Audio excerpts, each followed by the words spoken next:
Bonsoir tout le monde. On va attendre qu'il y ait un peu de monde comme d'hab. Et on va discuter de choses sympas ce soir. Alors, voyons voir. Facebook en ce moment c'est un peu catastrophique.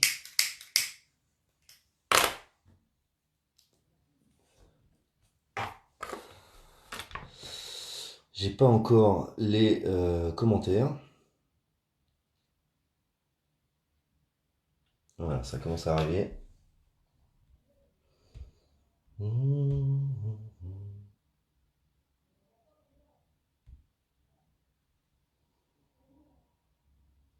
Salut Emmanuel, salut Adrien, salut tout le monde. Bon bah en fait on est déjà 1300. Donc on va commencer rapidement. Ça va pas être... Je dis que ça va pas être très long, en fait je dis ça à chaque fois. Alors, qu'est-ce qui se passe pour la fin de l'année? On a un gouvernement qui est en train de pleurer et qui demande, en envoyant tous ces petits chiens-chiens des grands médias sur les chaînes qui font de l'éditorial, qui font des grands 20 heures, dans des débats avec des experts qui vous disent oh là là, vous prenez les Français en otage, Noël quand même, vous oserez pas. On voit Ingrid le Vavasseur venir sur BFM TV et demander à la CGT s'il vous plaît, faites une trêve de Noël. On voit des gens sur des chaînes de radio qui passent au téléphone et qui disent vous vous rendez compte, même les Allemands et les Français ont réussi à faire une trêve de Noël pendant la guerre, etc., etc. Vous voulez que je vous dise quelque chose? J'ai vu une petite phrase qui m'a qui m'a donné le sourire. Alors, je sais pas de qui elle vient, en tout cas c'est lui qui l'a sorti, bravo à toi. La petite phrase c'était si vous voulez faire un beau cadeau de Noël à vos enfants cette année, offrez-leur une retraite. C'est exactement ce pourquoi les gens sont mobilisés en ce moment, pas que pour une retraite forcément, mais pour offrir un avenir à leurs enfants et pour pouvoir vivre dignement et finir leur vie dignement.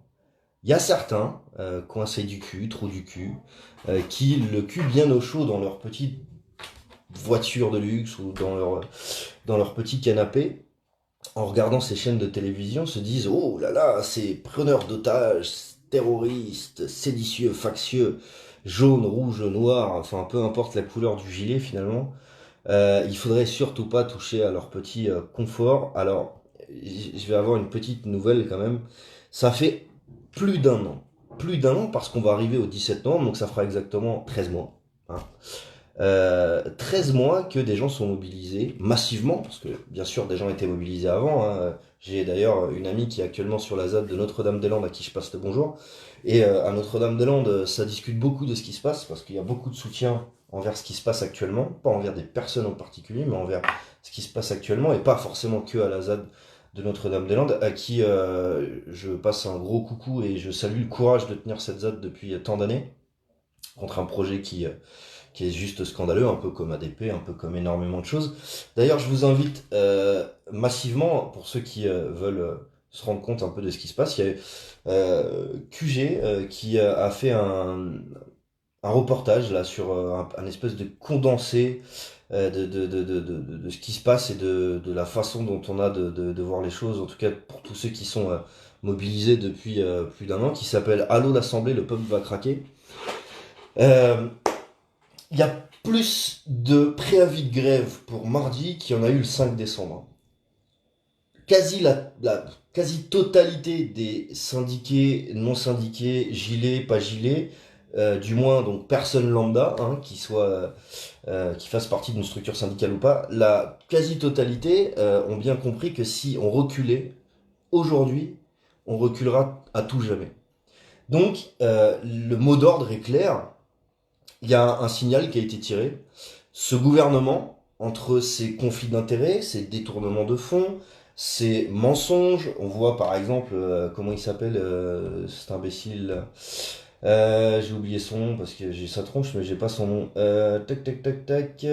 Jean-Paul Delevoye. Jean-Paul Delevoye, qui à la base avait un mandat qui lui rapportait un peu d'argent, une retraite du moins, se retrouve parce que les gens ont gratté, merci à tous ceux qui ont gratté, se retrouve avec pas moins de 15 incompatibilités avec son statut de ministre, assorti pour certaines de rémunérations cachées, autant de violations de la Constitution, prise illégale d'intérêt, concussion, abus de biens sociaux, fausses déclarations, faux et usage de faux, blablabla, blablabla. Si c'était que lui, ce serait comique, sauf que c'est une pratique courante dans les petits cercles de pouvoir, et ça, à la limite, c'est que la partie émergée de l'iceberg. Quand on commence à gratter et qu'on voit ce genre de personnes, on se demande comment des gens en costard-cravate à la télé, siégeant à l'Assemblée nationale ou à l'Élysée, peuvent nous dire, nous, qui bossons...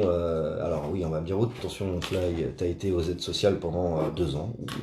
J'ai travaillé avant, hein, pour ceux qui pensent qu'à 32 ans, j'ai eu que 2 ans d'aide sociale dans ma vie et qu'avant, en fait, je sais pas, je devais être encore dans la coquille. N'ont pas vraiment réfléchi. Mais bref, tout ça pour dire que des gens qui travaillent, il y en a partout. Des gens qui ne peuvent pas travailler aussi, il y en a partout. Pas parce qu'ils ne veulent pas, mais parce qu'ils ne peuvent pas. Et des gens qui veulent simplement vivre dignement, remettre la démocratie et la population au centre de l'intérêt d'un pays, c'est-à-dire le nôtre en l'occurrence. Pour les autres pays, libre à vous de faire ce que vous voulez, mais en tout cas pour nous, on aimerait pouvoir récupérer ce qui nous revient de droit, c'est-à-dire la gestion de notre pays, plutôt que de la laisser à des corrompus et des véreux qui se foutent à genoux et baissent leur froc devant des lobbies qui leur dictent ce qu'ils doivent faire en les payant grassement et en leur donnant tout ce qu'ils veulent.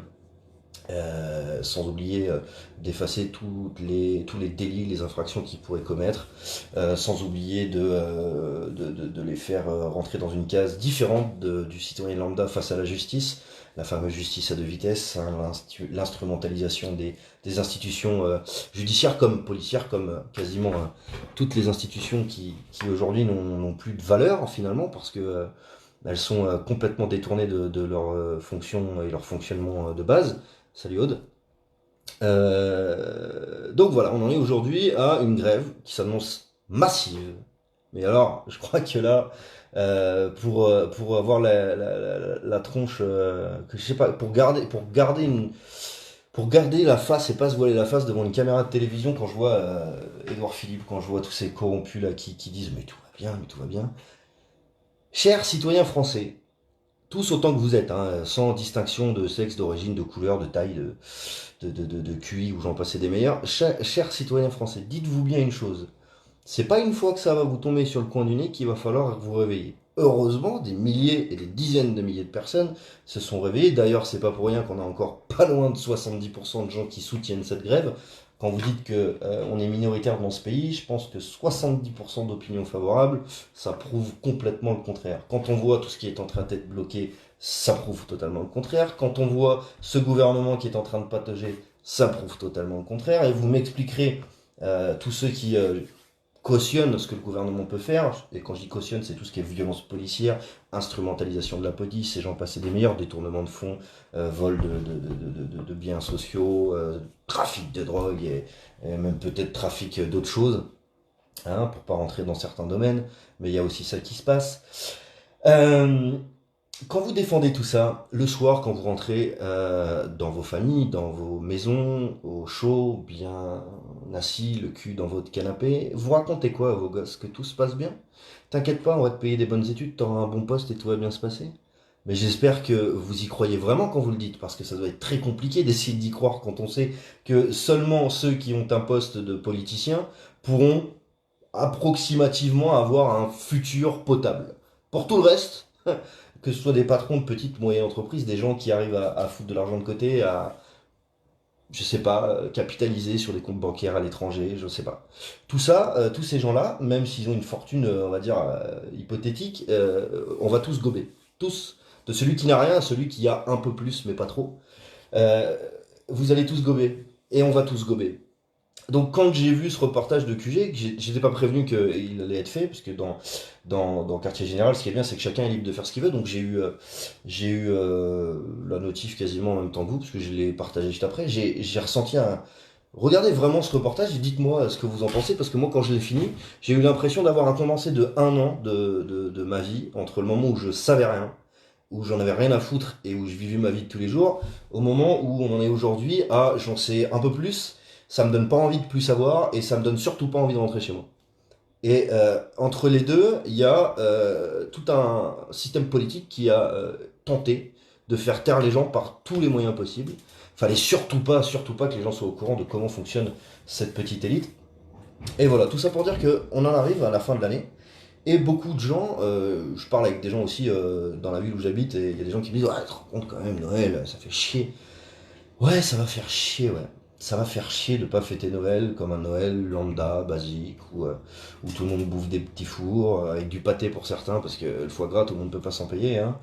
On n'a pas les moyens de se payer du homard, nous. On bouffe des crevettes à pas cher, élevées, je sais pas où d'ailleurs. Et bah on va pas pouvoir fêter un Noël normal.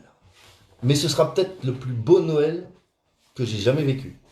Pourquoi? Parce que en décembre, là, des gens vont se battre pour que leurs enfants aient un avenir, pour que leurs anciens vivent dignement et meurent dignement, et pour que les actifs, nouveaux actifs ou anciens actifs presque retraités, puissent juste vivre dignement de leur salaire. Ça concerne énormément de personnes dans le, dans le pays, et ces gens en ont juste marre de fermer leur gueule. Si vous voulez les faire taire maintenant, bah, vous aurez du mal parce que c'est pas forcément que des gilets jaunes, c'est pas forcément que des gens qui sont syndiqués ou des gens qui croient encore peut-être à la politique, je sais pas comment ils font, mais bref, système politique, politicien, je parle, hein. Mais voilà, aujourd'hui, je suis remonté à bloc parce que je vois des messages partout. Alors Facebook, c'est exceptionnel. Là, on est dans un, sur les groupes, la plupart des groupes, hein, on est tous en train de galérer à envoyer des informations, diffuser des vidéos. Tout est à moitié bloqué. Les transferts et les diffusions se font quasiment plus. C'est pareil sur YouTube. Et c'est pas que des groupes lambda comme le mien, c'est aussi des petits groupes comme des moyens. C'est aussi des médias indépendants. Tout le monde est en train de se faire censurer. Sauf qu'en fait, il y a un truc que pour ceux qui mettre en place cette censure, vous n'avez pas encore compris, c'est que autant on diffuse sur les groupes et sur les réseaux sociaux, autant ça fait déjà longtemps qu'on a dépassé les réseaux sociaux et que les gens se gèrent au niveau local et de façon indépendante. C'est-à-dire que vous n'arrêterez plus la machine. C'est fini. Alors quand je vois que certains syndiqués ont dit maintenant c'est terminé, c'est retrait total de cette réforme et mise en place d'un référendum d'initiative citoyenne avec la récupération de la gestion du pays par la population, ce qui devrait être normal dans une démocratie, fin des privilèges d'État, euh, justice sociale et fiscale, etc. En final, quelque chose qui concerne la totalité des gens qui font partie de ce pays, hein, pas forcément ceux qui galèrent, mais ceux qui galèrent pas aussi. Et ben, quand on voit tout ça, eh ben, ça met du baume au cœur parce que je me dis, on a enfin réussi. On a enfin réussi à retrouver un bloc, pas le Black Bloc, hein, le French Bloc, le bloc français, celui historique, celui qui se bat pour garder ses acquis, celui qui se bat pour en avoir plus et pour aller vers le haut, celui qui se bat pour garder sa liberté, qui se bat pour être un modèle d'égalité et qui se bat pour retrouver une fraternité. Ce pays-là, c'est celui qui, quand on pétait les plombs en disant oh, vous vous rendez compte, il y a eu un tag sur l'Arc de Triomphe. Ouais, bah cette France-là, c'est la France qui est foutue sur tous les murs, sur tous les piliers, celle qui porte des fusils, celle qui fonce dans le tas de ces corrompus qui les dirigeaient et qui ont coupé la tête d'un roi. Pas que d'un d'ailleurs, mais bref. C'est cette France-là, la France. La France, elle a tous les origines. Dans l'histoire française, il n'y a pas de français de souche. Le français, c'est quelqu'un qui s'accroche à des principes et des valeurs et qui vient, peu importe d'où, on s'en fout. C'est ça, être français. Ça, c'est avoir envie de représenter un modèle d'égalité, un modèle de liberté et un modèle de fraternité. Pas un truc, une espèce de machin où on se rentre dans une case, où on ferme la bulle et puis où on fait plaisir qu'à des financiers et on en a rien à foutre de l'être humain. Les 10 à 15 000 suicides par an, c'est pas qu'un chiffre sur un graphique. Pour ceux qui sont attachés à ces valeurs-là, c'est des vies humaines qui sont plus là, c'est des personnes, des gens, des mères, des pères, des frères, des sœurs, des cousins, des cousines, qui disparaissent et qui laissent derrière eux des enfants et qui laissent derrière eux énormément de choses. C'est des êtres humains, des vies humaines. Pour les autres, pour ceux qui détiennent pour l'instant les rênes de ce pays, pour ceux qui financent des lobbies, qui financent la guerre, qui financent les médicaments, qui financent la malbouffe, pour ces gens-là, c'est qu'un pourcentage et c'est de l'argent, c'est de la perte de profit, c'est quelque chose qu'on peut réguler en étant, je sais pas, dirigé par des sociétés qui pensent à notre place, mais qui ne mettent absolument pas le côté humain là-dedans. Donc mardi, ce sera historique, encore une fois, si tant est qu'on puisse dire que c'est historique, puisque tout ce qui se passe depuis plus d'un an est historique, ça s'est jamais passé, et ça continue, et ça s'amplifie, et ça se renforce, et ça se soude. Donc le French Bloc, je vais le prendre, je vais le garder ce terme parce que je l'aime bien. Voilà, je vais le sortir, je sais pas pourquoi j'ai dit ça, mais c'est comme ça. Il va falloir que ce French Bloc se solidifie et de plus en plus. Et s'il faut bloquer ce pays pour Noël, bloquons-le. Et s'il faut qu'on fête Noël sur des ronds-points, on fêtera Noël sur des ronds-points. S'il faut qu'on le fasse à se battre pour nos droits, ben on se battra pour nos droits. Le principal, c'est que si on recule maintenant, on reculera toujours. Si on les laisse faire maintenant, on les laissera faire toujours. On les laissera toujours faire, pardon. Voilà, sur ce, je vous souhaite une bonne soirée, un bon courage.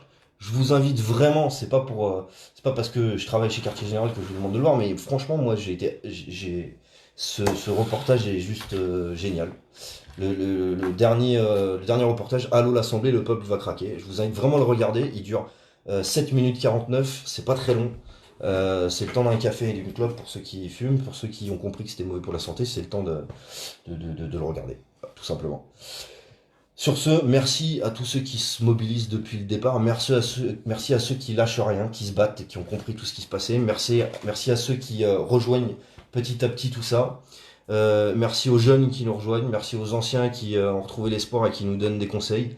Et merci à tout le monde, vraiment, parce que ensemble, on va y arriver. Et on est bien parti pour.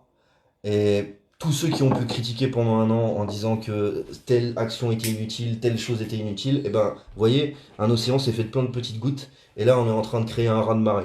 Un raz-de-marée qui vient de partout, et même si c'est une espèce de passoire, la politique, ils arriveront pas à arrêter ça. Ils y arriveront pas parce que c'est trop tard. C'est trop tard pour eux, et c'est pas trop tôt pour nous, mais c'est tant mieux pour nous. Il faut que ça continue. Et en fait, pendant plein de semaines, j'ai eu un espèce de doute en me disant, il faut motiver les gens. Et en fait, il n'y a pas besoin de motiver les gens. Vous avez montré par vous-même que tout se faisait petit à petit. Et quand je vois la vague qui est en train d'arriver, pas que sur les réseaux sociaux, dans la façon de s'exprimer des gens, dans ce qui est en train d'être mis en place, dans le fait de voir tout qui est en train d'être bloqué petit à petit, et quelques petits trous de balles qui sont choqués, genre, oh mais non, mais quand même, mais comment je vais faire? Et bah, tu vas faire comme tout le monde, tu vas prendre ton courage à deux mains, tu vas te sortir les doigts du cul, tu vas te dire que ça va piquer un petit peu, mais qu'après ça fera moins mal. Et au moins, t'arrêteras de te faire assassiner 365 jours par an, sans ton consentement, par des élites corrompues qui se font financer et qui mettent en place tout ce qu'il faut, sauf ce qu'il faudrait pour qu'on puisse vivre correctement sur une planète saine, avec des gens qui vivent correctement. Voilà. Sur ce French Bloc va devenir quelque chose, est en train de devenir quelque chose qui va devenir un symbole dans le monde entier. Énormément de pays regardent ce qu'on fait tous ensemble collectivement. Énormément de pays parlent de ce qui se passe en France. Le gouvernement français se fait ridiculiser depuis des mois, mais là ça s'enchaîne et c'est magnifique. De voir des gens qui nous prenaient pour des cons en faisant ça en secret se faire mettre en lumière et voir tout ce qu'ils font, c'est à vomir, mais d'un côté, ça rassure parce que ça veut dire que maintenant, on sait où gratter, on sait comment gratter et on sait comment faire en sorte que tout ça s'arrête. Au French Bloc, longue vie, ça commence maintenant et c'est loin d'être fini. Bonne fin de soirée à tout le monde et à mardi. Ciao, ciao.